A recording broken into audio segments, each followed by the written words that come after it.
Nous allons maintenant répondre aux questions. Бонсуар, добрий вечір. Я маю питання до обох президентів Укрінформ.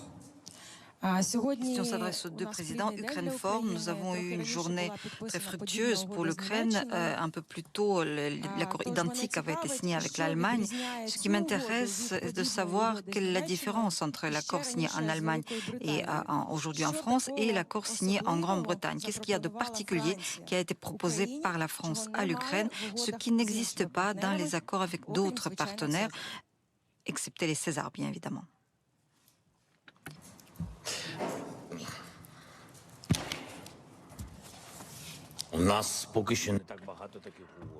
Pour l'instant, nous n'avons pas eu beaucoup de ce genre d'accords et chaque accord est en effet de nature à renforcer l'Ukraine. Donc ça renforce nos militaires, ça renforce la protection de nos civils. Je pense que comparer ces accords, ça serait très difficile pour chacun de ces pays. Ces leaders de sécurité dans le monde, leaders dans la protection et la défense de l'Ukraine, chaque accord a ses priorités, ses détails. Je pense que vous pourrez en prendre connaissance puisqu'il s'agit des accords et des documents ouverts. C'est important pour nous que tout le monde puisse les consulter, les peuples de nos pays. Et ce qui est très important, c'est que ce soit la Russie qui puisse le voir, que la Russie sache que l'Ukraine n'est pas seule, qu'il y a des pays importants à travers le monde avec une économie puissante, avec les valeurs réelle, commune, qu'il n'abandonne pas l'Ukraine, qui économiquement n'est pas aussi puissante comme ces pays respectés à travers le monde, mais qui lutte fortement et qui nous aide à nous battre pour notre liberté et nos valeurs communes. Vous verrez les priorités, bien sûr, dans cet accord, il y a beaucoup de choses à dire et beaucoup des choses pour lesquelles nous devons être reconnaissants.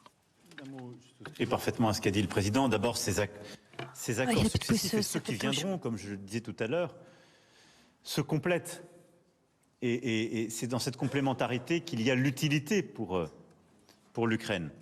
Ensuite, ces accords, nous les avons voulus au sommet de Vilnius pour dire il y a maintenant un chemin vers l'OTAN, mais on ne peut pas en quelque sorte laisser un vide.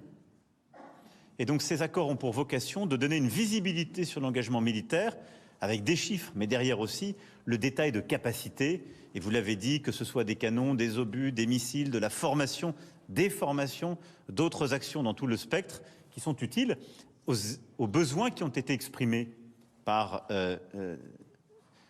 l'Ukraine et ses armées. Puis enfin, c'est surtout que nous avons appris de l'histoire. L'Ukraine, par le passé, avait eu des accords, mais ils étaient trop vagues. Ils étaient en quelque sorte insuffisamment engageants pour les États. Là, nous nous engageons sur des accords qui sont concrets. Et c'est ça que je veux que vous reteniez. C'est-à-dire que ce n'est pas un accord de principe comme ce qui a pu exister par le passé, qui, on l'a bien vu, en 2014 d'abord, puis en 2022, n'avait pas donné d'effet. Là, ce sont des accords où on s'engage sur des moyens précis, sur des chiffres, et qui apportent des garanties réelles à l'armée ukrainienne pour pouvoir mener sa défense et la reconquête de ces territoires conquis. Voilà.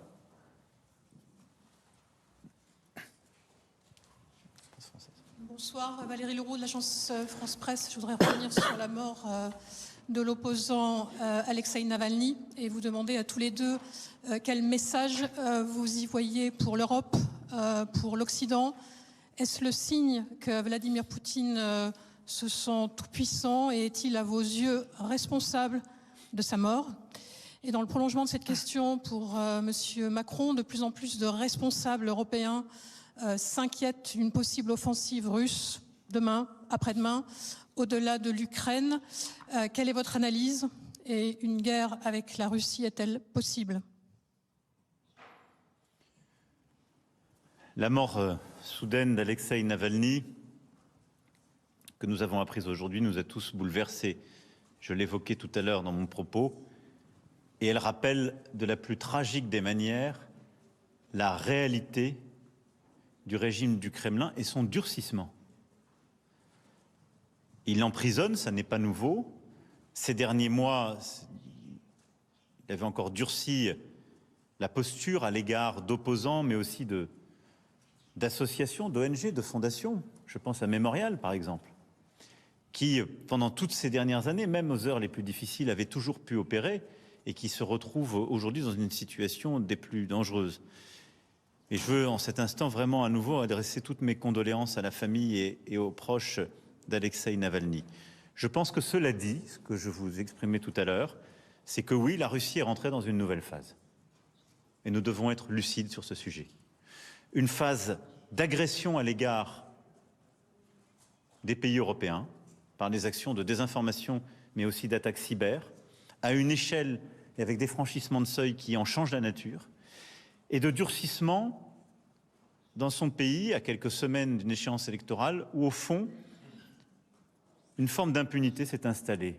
Tuer un opposant, ils le font. Interdire les autres candidats, ils le font. Je vois cela comme un révélateur. Évidemment, nous demandons à la Russie de faire toute la lumière sur les circonstances de ce drame, en tout état de cause. Cet événement tragique ne fera que renforcer notre mobilisation sur le sort des prisonniers politiques. Et je pense aussi à tous ceux qui aujourd'hui courent encore des risques. Je pense en particulier à Vladimir Kara-Murza, dont la santé déjà dégradée suite à 2 tentatives d'empoisonnement en 2015 et 2017, ne cesse de décliner depuis son incarcération en avril 2023, faute de soins médicaux, et à tant d'autres opposants emprisonnés pour leurs convictions et leur courage. Je pense aussi, j'évoquais l'ONG Mémorial, à M. Oleg Orlov, qui encourt 3 ans de prison ferme pour avoir dénoncé les crimes du régime russe dans sa guerre d'agression en Ukraine.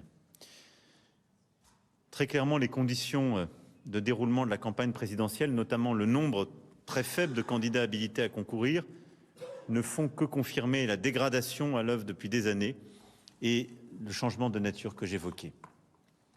Dans ce contexte, en effet, plusieurs dirigeants européens se sont exprimés pour dire la possibilité d'une agression russe à leur encontre.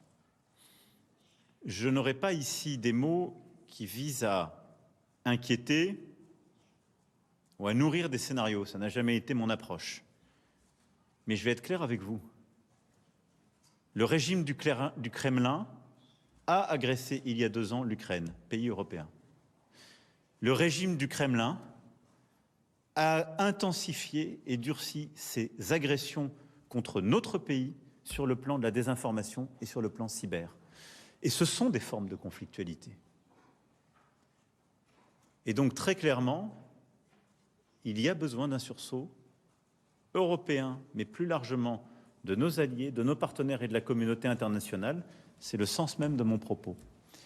Si on voit les choses advenir, si on voit une nouvelle phase s'ouvrir, nous devons avoir la lucidité d'ouvrir une phase de réflexion stratégique et opérationnelle nouvelle. C'est ce que souhaite la France.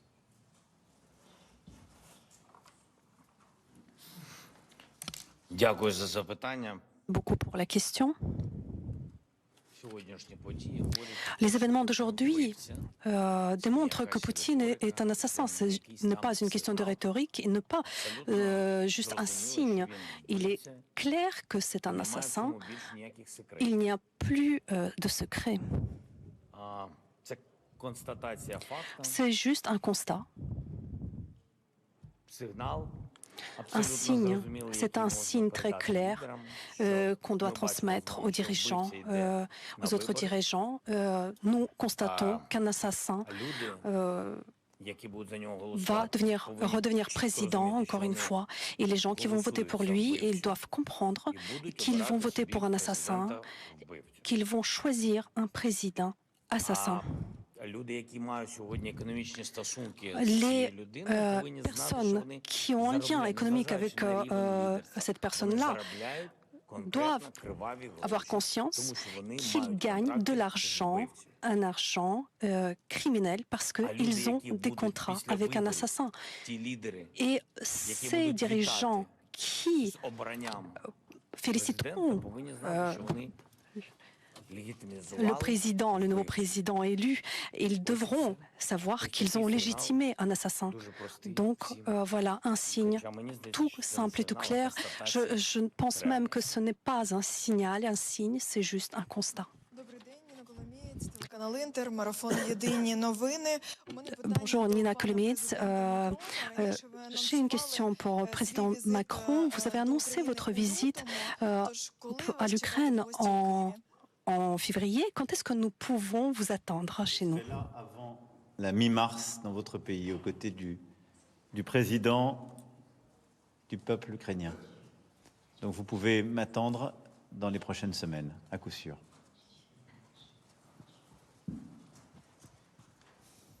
Bonsoir, Philippe Ricard pour le Journal Le Monde. On voit donc ces accords bilatéraux de sécurité signés en Allemagne, en France bien sûr, par le Royaume-Uni aussi il y a quelques semaines, se multiplier, de nouvelles livraisons d'armes. Je voulais juste savoir, M. Zelensky, et c'est aussi une question pour M. Macron, est-ce que les Européens ne vont-ils pas devoir faire plus encore dans les prochains mois, notamment si le blocage persiste au Congrès américain sur les aides militaires américaines? Est-ce que vous attendez encore davantage de la France, de l'Allemagne? Est-ce que la France et l'Allemagne, la France notamment, seraient prêts à le faire? Et aussi dans l'hypothèse d'une victoire de M. Trump aux élections présidentielles américaines d'ici à la fin de l'année. Et puis peut-être une question connexe, quand comptez-vous, M. Zelensky, signer un accord de sécurité bilatérale avec les États-Unis dans ce contexte? Est-ce que ça serait bien pour vous avant le sommet de Washington de l'OTAN ou avant les élections? Est-ce que vous pouvez nous expliquer vos souhaits? Merci. Sur votre question pour ce qui nous concerne, nous affichons à travers ces différents accords et nous donnons de la visibilité sur notre aide bilatérale militaire, en plus évidemment de tout ce qui est fait sur le plan civil, humanitaire et économique, et en plus de tout ce qui a été fait. C'est une manière de donner de la visibilité indépendamment de tout, si je puis dire. Ces accords bilatéraux sont complétés au niveau européen par l'accord que nous avons conclu au dernier sommet, les 50 milliards d'euros de dons et prêts que nous avons sécurisés au niveau européen et qui viennent là aussi donner une visibilité et un soutien. Et je l'ai dit, nous mettons et nous devons nous mettre en capacité d'adapter cet effort aux besoins en termes d'intensité et de délai. Aujourd'hui, nous ne pouvons que nous féliciter de la posture américaine, et j'espère que le Congrès débloquera les sommes supplémentaires, mais que de la posture américaine depuis le début de la guerre, qui est aux côtés de l'Ukraine et aux côtés de ses alliés européens. Mais cette guerre se passe sur le sol de l'Europe, et donc les Européens doivent aussi être en capacité de porter les efforts pour que l'objectif qui est le nôtre, c'est-à-dire que la Russie en aucun cas ne puisse gagner, soit atteint. Et donc nous nous adapterons à tous les scénarios. Parce que l'avenir de l'Europe ne peut pas être contingent à l'élection américaine. C'est l'idée que je me fais de la souveraineté et de l'autonomie stratégique. Ce ne sont pas des mots, ce sont des actes. Ce sont ces actes que nous prenons.